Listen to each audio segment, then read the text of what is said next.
Bem-vindos e bem-vindas ao curso Começar a Escrever Contos. Estamos no nosso módulo 4 de Miscelânea, onde eu dou várias dicas sobre estilo, sobre escrita, para que vocês possam aí melhorar e aprimorar as técnicas de vocês. Nessa aula nós vamos falar sobre descrição. Esse assunto, ele apareceu de certa forma tangenciando várias das aulas do curso, e especialmente a aula de Mostre e Não Diga, onde eu falo diretamente sobre como narrar e sobre elementos de narração, escolha de palavras e etc. Mas eu ainda assim achei importante destacar e separar uma aula só sobre descrição para que eu pudesse entrar em alguns detalhes um pouco mais profundos, né, até para que vocês possam visualizar melhor técnicas de descrição. Então, para começar a falar desse assunto, eu quero destacar uma coisa que é talvez a mais importante.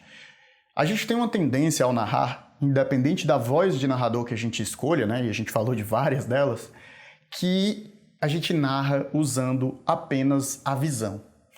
É uma tendência muito natural porque nós percebemos o mundo prioritariamente usando a visão e a audição, mas ainda mais a visão, né? A gente está ali sempre, ela é o nosso órgão sensorial principal, então a gente acaba sempre tentando se utilizar desse órgão, desse sentido. E aí quando a gente vai escrever, a gente sempre acaba mostrando o mundo através da visão, sendo que a gente percebe o mundo de outras formas, especialmente com a audição, e com o olfato e com o tato.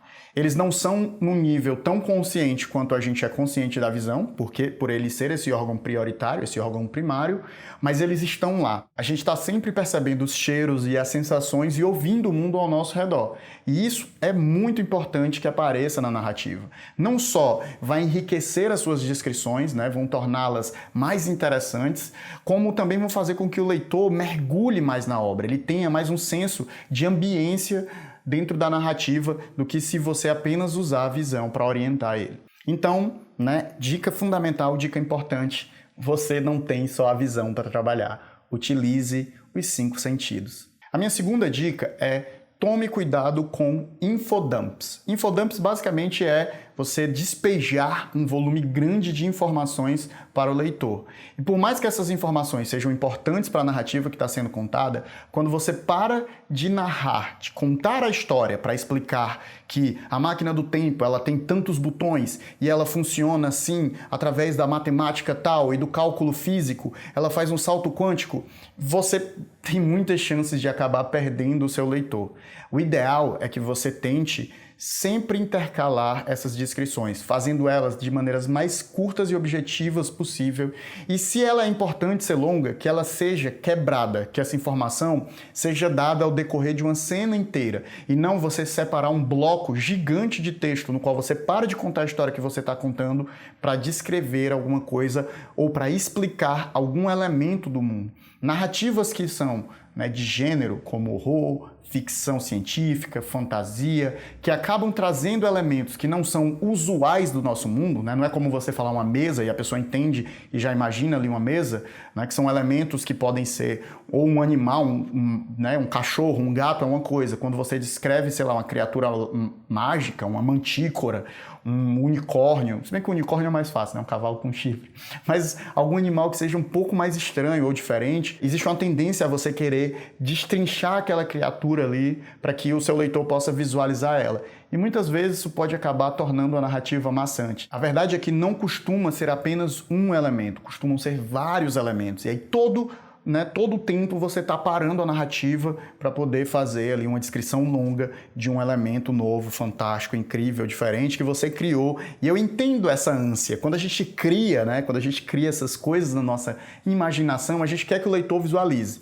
Mas aqui é que mora o perigo. A verdade é que as pessoas imaginam as coisas de maneira muito distintas. A não ser que você coloque uma imagem dessa coisa, a pessoa vai se ater, cada pessoa vai se ater a algum dos elementos e vai imaginar uma coisa muito própria. Então, por isso que é muitas vezes desnecessário que você dê tantos detalhes dessas coisas. Às vezes, a criatura, por exemplo, ela tem olhos diferentes, ou presas diferentes, ou um tamanho diferente, e você talvez devesse se ater apenas a esse elemento que faz dele diferente e deixar que o leitor possa preencher essas lacunas com a própria imaginação dele, o que ele já faz, como eu disse, naturalmente, independente do volume de informações que você está colocando. E para isso, eu peço para que você realmente faça esse exercício. Leia uma obra, leia um conto, leia uma história dessa e peça para alguém ler e os dois vão descrever a mesma criatura, a mesma coisa. Vejam as diferenças que vão surgir dessas descrições. Então, no fim das contas, é um esforço meio banal você tentar fazer esse volume de informações muito grande quando vai descrever alguma coisa. Isso serve para ambientes, isso serve para descrever personagens, isso serve para descrever objetos. Se atenha àquilo que faz a coisa ser um objeto, uma pessoa ou um lugar singular.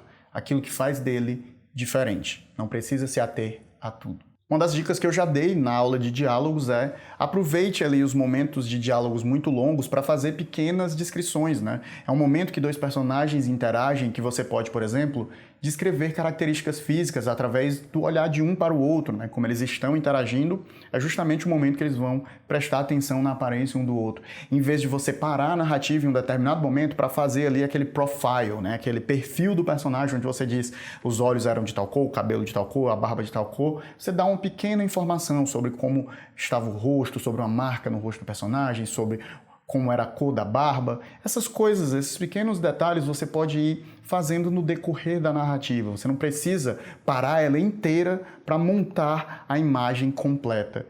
Eu particularmente acho muito ruim isso e acontece de maneira comum em vários tipos de narrativa. Não só nas narrativas de ficção fantástica e ficção científica, não. Isso é algo muito comum. Esses momentos que a narrativa para e você meio que recebe uma versão em palavras de uma foto do personagem. Então, eu sugiro que você evite isso. A verdade é que você tem que aproveitar as oportunidades que a narrativa lhe dá para poder fazer descrição. E não parar a história para descrever as coisas. Tente fazer a descrição se tornar uma parte direta e fundamental da história que está sendo contada. E não parar para poder fazer a descrição. Eu espero que vocês tenham compreendido todas essas dicas minhas e sugestões. Como eu falei, é estilo, cada um tem o seu, mas existe ali aquelas coisas que são legais e que não são legais de fazer. Eu vou deixar aqui no nosso material de acompanhamento algumas dicas de boas descrições e de descrições ruins, que eu considero como, né? Aqui estamos no campo da opinião do professor. E eu espero que vocês tenham gostado do assunto. Se vocês tiverem alguma dúvida, a live vai estar aí para poder sanar elas. A gente se vê na próxima aula. E tchau!